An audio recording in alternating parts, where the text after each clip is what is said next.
Hey, folks, depending on where you live, winter is either coming or maybe it's already there. I just got this VCAN Energy Winter Emergency Kit, and I don't think I'm without anything I need. It's amazing.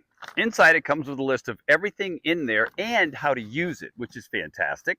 I've got a 71-piece first aid kit. I've got 12-foot, 300-amp jumper cables, road hazard signs, an emergency window breaker punch. I've got a poncho just in case I'm stuck in the rain, gloves, an emergency flashlight, tire pressure gauge. I've got an emergency 12-foot tow strap capable of pulling 4,850 pounds. And a couple of things that everyone needs in the wintertime, especially if you get stuck in the snow in the middle of nowhere: a shovel. It's a 3-piece shovel. You just put it together and bam, you got a shovel. I'm going to leave it in here for now. But it also has an ice scraper and a snow wiper right here inside this package.